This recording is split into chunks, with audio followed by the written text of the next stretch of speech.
Ted Lieu sounds like me because I have been saying the president is unwell to be very... Sorry, guys, I just had to nod off for a second. This is insane. Trump's NBA Finals appearance was supposed to be a simple political moment. Cameras on him, crowd reaction, and supporters trying to turn it into proof that he still dominates every room he enters. But the bigger story became the moment cameras appeared to catch him nodding off courtside. Critics quickly argued this was not just another funny clip or random meme. For a leader who constantly sells strength, energy, and control, even a few seconds of looking tired can become politically damaging. The question is no longer just whether he closed his eyes for a moment. The real question is why these moments keep becoming part of the public conversation, and whether they point to a deeper concern about stamina, focus, and leadership under pressure. It is crazy. It is a national security concern. Like, let's put aside the fact that he was at a very loud game. If the president is falling asleep like this in places and spaces in front of cameras where we can see it, what is happening that we can't see? What are the people at the White House hiding? What are they covering up? They want us to be talking about the Knicks and how they booed the president. The people in the arena booed the president. And I also am wondering why Steve Witkoff was there and not negotiating the end to the war with Iran when apparently the war is not over, more than 100 days in. But this is crazy. It is insane. And if you were at the White House, would you be asking these questions? Why, Mr. President, why are you so tired? Well, because the question is, we know why he's so tired. Well, do we? We don't know. Well, part of it is like he doesn't sleep. The man Neither does Michael Steele, and he doesn't take a nap. And I've never Michael seen Steele him. is many years younger. Very much so, but I'm just saying, he doesn't nap, and he doesn't drink coffee, really.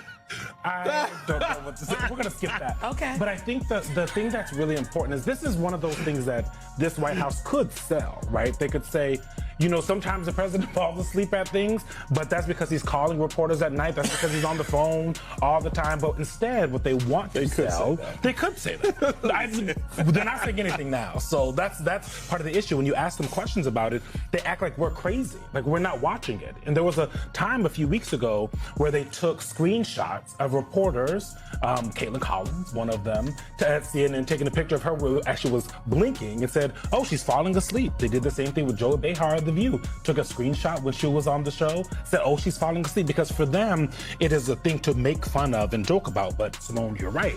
It is much more serious. But the difference between taking a screenshot of someone in the middle of a clip where you catch it just right in there, it's not the same as...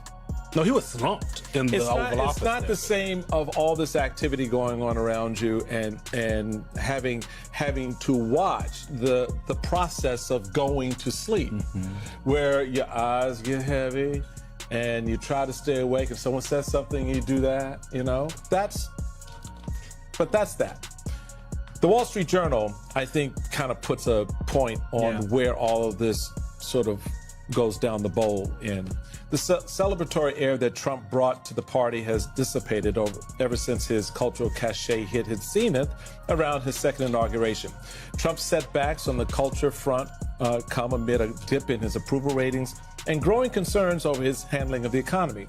Several high-profile podcasting allies have turned on Trump over the war in Iran and his administration's handling of the Epstein files, among other issues.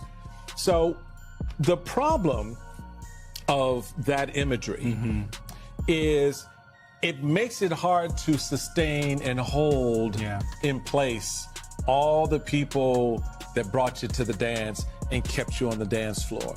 And now they see you falling asleep in the middle of the dance when they still have stuff they want to get done, Epstein files, when they still have, projects and other things that they think should be happening, they get concerned, they pull away.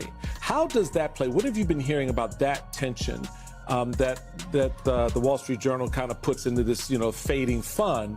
But I think it runs a little bit deeper than that in that universe, because the one thing Donald Trump loves more than anything else, well, two things. One is the lackey, the person who's going to lick the boot and say whatever needs to be said at the right moment. But the other person is the person who actually is going to come to the table and do some of the things that he needs to be done out in the culture. And that piece of it seems to be also a problem. I mean, what the Wall Street Journal is saying is that Donald Trump has a lack of focus. right? Right, that's what it breaks down to. He's not focusing on the things or the people that brought him to the dance. Right. And when you talk to some of his allies, they will say the same thing. Susie Wiles, the White House chief of staff, has been telling staff, you guys focus on the talking points. We're going to talk about affordability and the midterms, and President Trump is going to be President Trump. And I think, I've never worked in the White House, Simone, you have, but that seems like a really confusing way to run an operation. Because even if all of the folks we're going to talk Donald about Trump, this, and he's going to talk about that. I mean, that's not running the operation. Donald Trump on Friday got a really good jobs number, right? Like there was surprising 175,000 jobs. Has anybody heard him talk about it other than one tweet that we've seen? Right. I mean, he had a rally on Friday, almost no mention of it. I mean, that to me is we have to acknowledge that he's falling asleep while the economy is off the rails, right? And I think if sort of all indicators were positive across the board, if we were not at war, a war of choice, this might be less alarming, but it is alarming in the context of where we find our economy and our positioning. I think that I really, and people are going to be like, why are you yelling? I used to work in the White House, okay? I have worked for presidents, I've worked for a vice president, I've worked for governors, I've elected state representatives, I've elected mayors. To be very clear, the president of the United States is in fact one of the most powerful people, if not the most powerful person in the world. They, and they alone, make the decisions if we go to war or if the button is pushed or if it's not. They make the decision if our young men and women and our service members are put into harm's way. It is the president of the United States whose words can tank an economy. And this president, the fact that he is sleeping regularly in public, in front of cameras, in the middle of press conferences, in the middle of games, is a national security concern.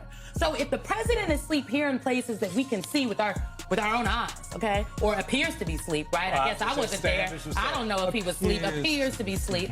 Then what else is happening in the White House? So is he napping? Like, who is in charge? So to that point, I thought it was notable that at this big UFC thing they're doing at the White House, we have just learned that's going to be closed to reporters unless the UFC lets them in.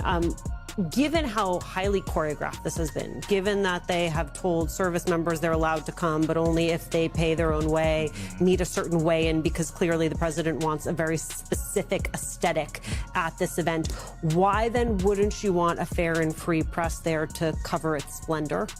Because this is an organization at the White House, the folks that operate in the White House that don't want that, right? In theory, Donald Trump does. The panel pushed back on the idea that this was just a harmless screenshot or a bad camera angle.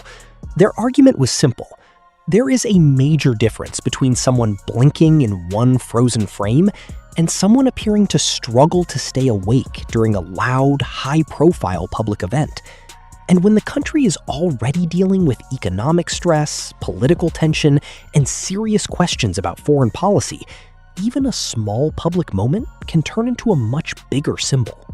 What makes this worse is the way Trump's team often responds. Instead of directly addressing concerns about energy, health, or transparency, they usually dismiss the criticism, attack the media, or pretend the public did not see what it saw. That defensive reaction only makes people ask more questions about what is happening behind the scenes. Well, you need to be fair to the president. No, some people cheered. I heard. There were 3 less popular people in that arena. Okay. The refs. Yeah, I know, yes.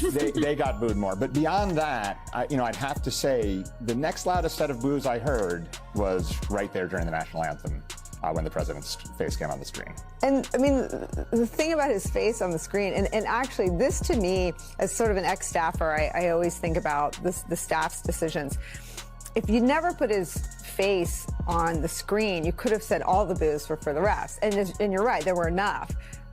It's almost like the vanity is the thing that lets everyone else see how unpopular he is. But he's in this narcissistic hamster wheel where he couldn't resist having his face up there. So of course everybody booed. Well, of course. And maybe New York City is obviously not a Trump town. Maybe they were thinking lots of people are coming in from parts of Jersey and Long Island, where he did a lot better. Yeah. Those secondary market tickets are really expensive. There's industries where he did a lot better.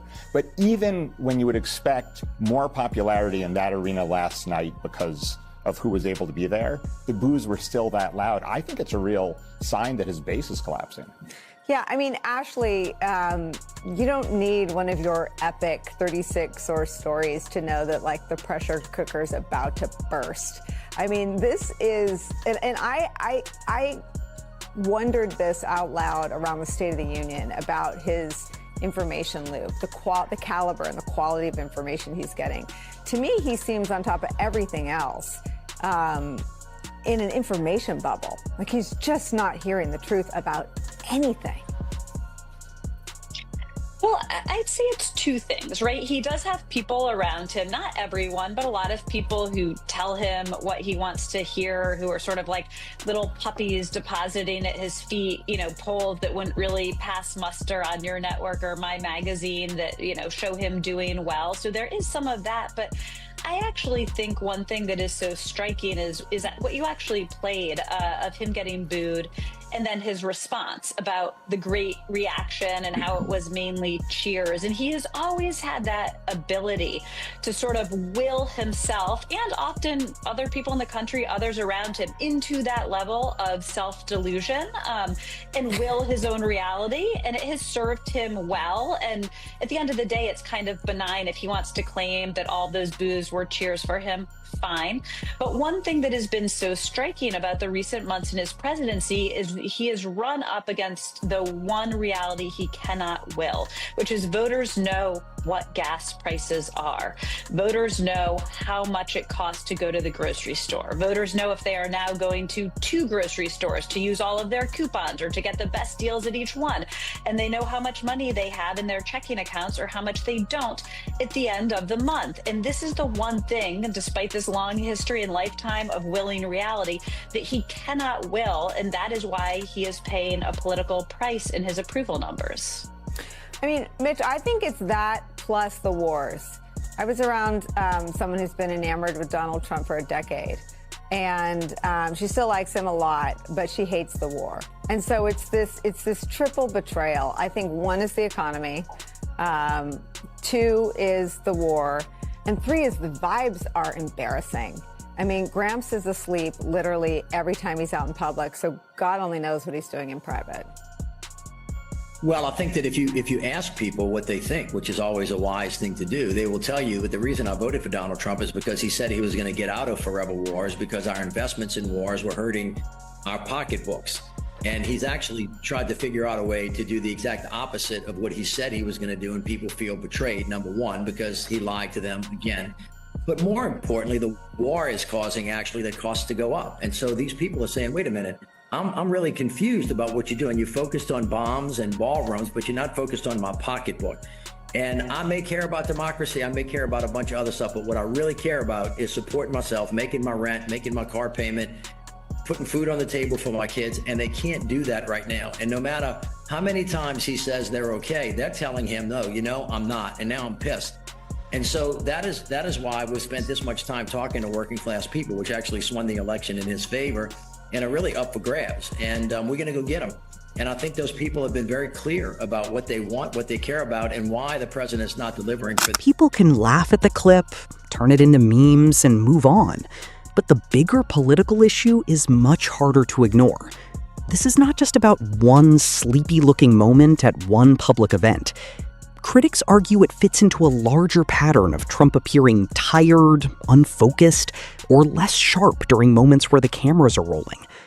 Nobody should pretend to diagnose someone from a video clip, but voters absolutely have the right to ask questions about energy, discipline, focus, and transparency. Trump spent years mocking other people's age, health, and appearance, so now that similar questions are being asked about him, the political irony is impossible to miss. Beyond the jokes, the real issue is leadership. If someone wants to hold the most powerful job in the country, the public has every right to ask whether they still have the stamina and mental sharpness required for it.